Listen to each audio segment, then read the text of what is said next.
ये 2 और 3 जो है वो हमारे लिए इसलिए इम्पोर्टेंट है कि ये कहीं ना कहीं से हमें, स्पेशली मेजर और रॉक एडिक्ट 2 बहुत हमें इम्पोर्टेंट लगता है, क्योंकि ये हमें उस जमाने के राज्यों के बारे में डिटेल्स बताता है। हालांकि मेजर रॉक एडिक्ट 2 जो है उसका फोकस है अबाउट द मेडिसिनल यूसेज और प्लांट्स।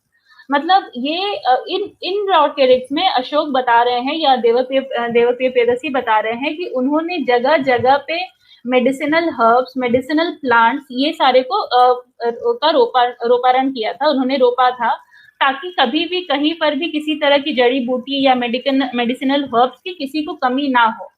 इनफैक्ट उन्होंने ये भी लिखा है कि जहां जहां पर उनको मेडिसिनल हर्ब्स अवेलेबल नहीं थे, मतलब नेचुरली वहां पे वो चीजें नहीं उगती थी, वहां उन्होंने दूसरे जगहों से इंपोर्ट करके आर्टिफिशियली भी इस तरह का क्लाइमेट ये हल्का सा क्रिएट करवाया, ताकि वो जड़ी बूटियों वाले पेड़ पौधे वहां उग सके।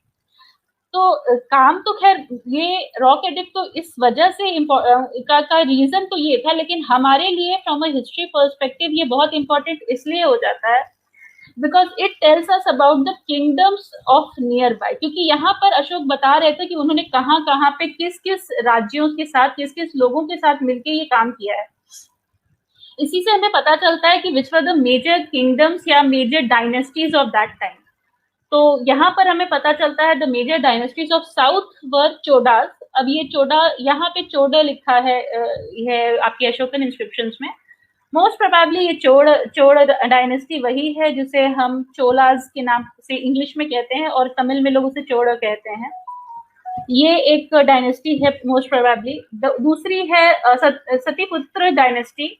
नहीं, पांड्या डायनेस्टी के बारे में भी लिखा हुआ है, चोलास के बाद पांड्या डायनेस्टी के बारे में भी उन्होंने लिखा है।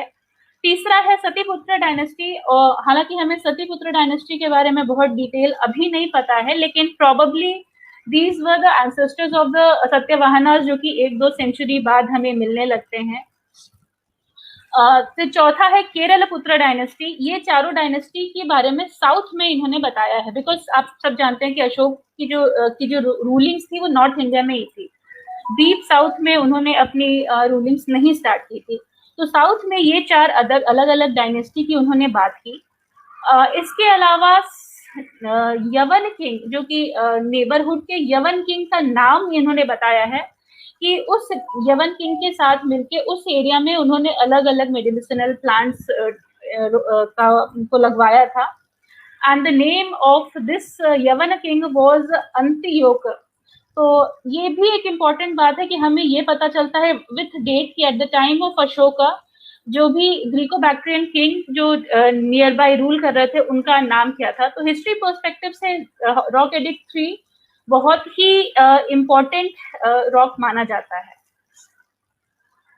रॉक एडिक्ट 3 की अगर हम बात करें तो ये 3 जो है वो थोड़ा मतलब एक उस तरह की, sorry I am really sorry for that. Rock edict 3 हमारे लिए इसलिए ज्यादा इम्पोर्टेंट है because it is giving you the reference of a kind of society society जो अशोक क्रिएट करना चाहते थे, या ये कहा जाए कि किस तरह की सोसाइटी अच्छी या बुरी होती थी। तो रॉक एडिक्ट 3 में जिसका एक के बारे में ये स्पेसिफिकली मेंशन्ड है कि रॉक एडिक्ट 3 इंस्क्राइब किया गया था अशोक के राजा बनने के 12वें साल में। तो it is a very dated kind of rock. में पता है कि कब ये हुआ था।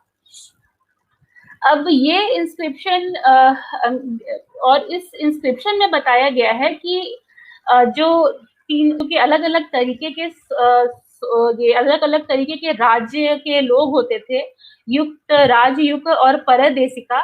ये इन सबको रिक्वायरमेंट था कि 5 साल में एक बार वो पूरे अपने इलाके में टूर पर जाएं और ताकत की वहां पे जाकर के सारे लोगों को लॉ ऑफ धम्म के बारे में समझाएं। ना धम्म को यहाँ पे कंफ्यूज मत कीजिएगा यहाँ, बिकॉज उसने आगे चल के धम्म को एक्सप्लेन भी किया है। So dhamma is not only Buddhism over here, लेकिन यहाँ पे अलग अलग ड्यूटीज के बारे में कहा गया है।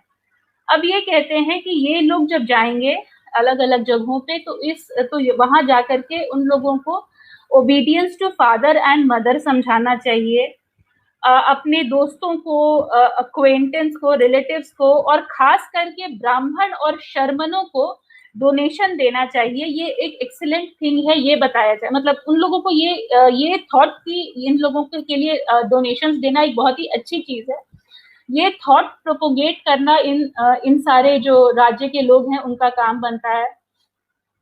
इसके अलावा देवर से इसके अलावा वो कहते हैं कि जिस तरह से कि जो एनिमल स्लॉटर से एब्सटेन करना भी बहुत अच्छी चीज है, ये भी इन लोगों को पूरे पूरे राज्य में पूरी जनता को बताना चाहिए, प्रजा को बताना चाहिए। उनको ये भी बताना चाहिए कि धीरे धीरे करके छोटा छोटा पैसा जमा करके आप अपने थोड़ा पैसा खर्च करो और थोड़ा पैसा जमा करो। ये एक बहुत अच्छी चीज है फाइनेंशियल दृष्टिकोण से भी, ये एक अच्छी चीज है। ये बात भी अशोक के जो राजकीय जो अधिकारी थे, पदाधिकारी थे फॉर डिफरेंट एरिया, उनको जाकर के हर लोगों को बताना था। और उसके बाद ये भी खैर इसके बाद ये फाइनली ये बताते हैं कि जो युक्त ऑफिसर्स हैं उनको कैलकुलेशन करने के लिए किसी भी तरह का जो कैलकुलेशंस है उसमें जो रॉयल असेंबली है वो डायरेक्टली हेल्प करेगी।